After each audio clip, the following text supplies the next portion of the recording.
Hello cosmonauts, today we're going to be exploring what Reddit ask. What's the closest you've been to death? Let's discover it.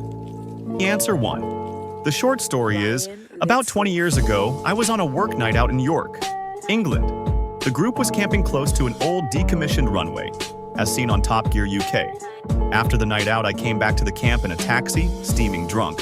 I asked if I could stop for a wee at the side of the country lane. My colleagues thought it would be hilarious to leave me stranded. I walked back to camp, cutting across the previously mentioned runway, and passed out. Meanwhile, my boss at the time thought it would be funny to see how quickly his new BMW M3 would get to 100 miles per hour, and decided to utilize the runway to find out, just like Top Gear. You can see where this is going. I woke up to the sound of screeching tires and the smell of petrol. As my eyes opened, the bumper of an M3 was directly above my face, and the tire an inch from my head. Thank you, BMW, for providing such an outstanding braking system. Answer 2. One evening, I get a temperature 41 plus and violent diarrhea, vomiting. I could not leave the bathroom on my own, so called an ambulance and went to hospital. They treated temperature symptoms first, and I asked to measure my pulse. I had a heart condition that made it overclock sometimes. So they hook me up to the machine, and it shows 250. The look on Doc's face, though. She rushed away and brought someone else. That person gave me something and said that it would help. A gradual change of expression while there was no change at all on the monitor. That person went away and brought someone else with 2 syringes. She explained, I will inject this one first, and when I inject the second one, your job is to stay conscious. Ready? So after the second injection, the monitor instantly shows 50, and I start drifting away. I remember their voices speaking to me to make sure I did not pass out completely.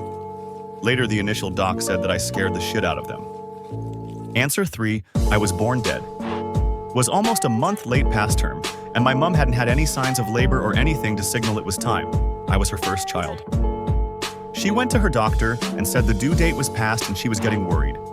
They did an ultrasound and I had no heartbeat. An emergency C-section was done and my lungs had filled up with amniotic fluid and waste. I was put in the ICU where my lungs were drained and waste being treated for the infection from the waste. I got better. Answer 4. Head-on car crash into a tree, no seatbelt. Somehow I managed to walk away with just a broken shoulder and bicep. I was knocked out for a good while, but what woke me up was my Apple Watch indicating crash detection, and if I wanted the police to come or not. I chose not, LOL. Happened 2 years ago. Till this day, I still think about how my legs and head are still on my body.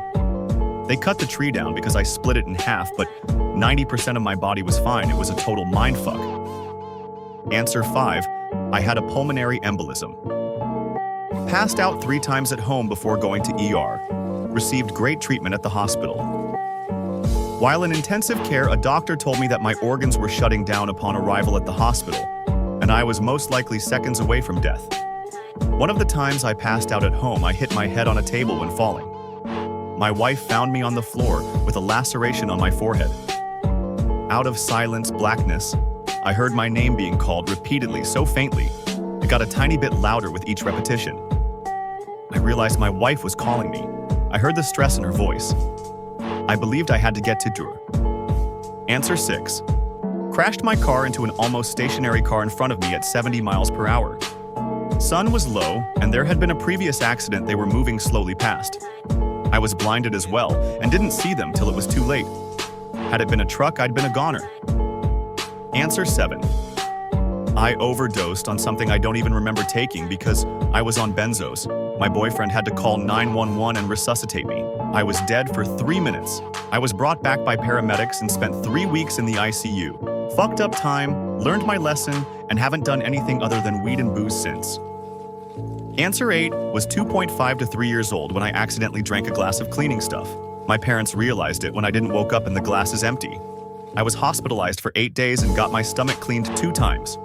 I didn't eat any liquid or solid thing, not even water. My father said I was quite sleepy because of drugs in the first stomach checking, but in the second time I was not, and he said it was traumatizing for him. I was a talkative kid, and he said I screamed for help to him and he couldn't stand. It was rough for my family, but I'll probably wouldn't even think something like that if they wouldn't tell me about it. Hey you, if you enjoying the video, subscribe for more histories. Answer 9. I used to live at the beach and we often swam in the sea. One time we were playing a game of underwater racing. Essentially, we would swim a certain distance for a few seconds.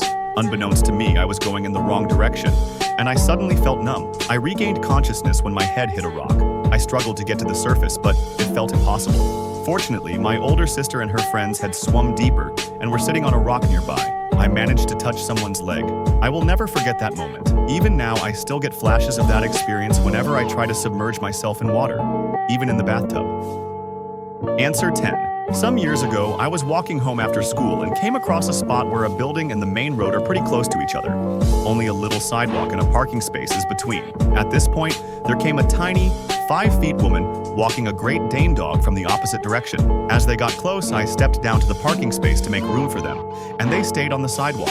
At this moment, the dog got mad at me for some reason and tried to jump on me with full power, but the woman somehow managed to hold it back, while a truck went past me at full speed on my other side. If she couldn't hold on, the dog would have pushed me onto the road to be hit by that truck.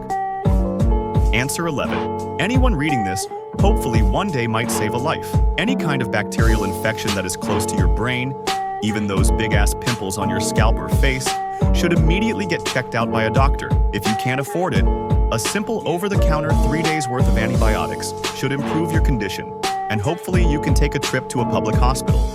Some hospitals are so full it takes days to get past triage, where medical care is nearly free if not completely free. There are 2 types of infections, viral and bacterial. Even doctors can't tell at a glance which is which, but most of the time it's a combination of both. So take the antibiotics, buy yourself some time and go see a doctor. The same for UTIs. Lots of women wait way too long to get checked because they think it'll pass. By the time you feel something serious, it's already a deadly case. Take your infections seriously. Answer 12. It's not that interesting, but anyway, my daily means of transport is my motorcycle, and it has seen it all. Okay, let's start from the first. I am returning home on my motorcycle as usual, and someone's kite string that was cut flew onto the road and got around my neck. Remember, I was going in 35 miles per hour, and if I had panicked, I would probably have gotten into an accident. So it started cutting my neck. I tried to remove it using my hands, but it cut through my gloves, and I somehow got myself out of it. I slowed down a little, took my hand, and touched my neck. Yup, it's bleeding. My hand is covered in blood. That's the time, this is the first time I experienced life flashing before my eyes. I used to think it wasn't real, but God, it is. Then I had 2 options. Should I go to the hospital directly or to my house? The house was closer than the hospital. I didn't have the confidence that I would reach the hospital at this rate, so I sped up towards my house while one hand covering my neck. I reached my house and I parked. I still remember when my brother's daughter was screaming, "Uncle cut his neck?" Thank God my sister-in-law is a nurse. She does some first aid and I go to the hospital for further patch-up. Second incident. Same motorcycle, but this time I am going somewhere. People using fireworks in a procession. There is a truck full of fireworks from which they are supplying the fireworks to people. A lot of people, about 500, so I slow down. I just open my helmet glass to see the fireworks. You know, the kind of fireworks that shoots into the sky and bursts 5 or 10 times, that kind. So 4 bursts happened in the sky, and 1 fell onto the one truck that was full of fireworks. Just look at all the things that could have happened. This happened. The fireworks inside the truck start going wild. Fireworks shooting everywhere on everyone. The truck goes into flames, then the fuel tank blasts everyone running everywhere. I am like, yabudiyef going to do? So I just drive through the crowd and get as far as I can. Not my proudest moment. I think I drove up someone's leg, I'm not sure. That was enough for today, Cosmonaut. I'll wait for you in the next travel.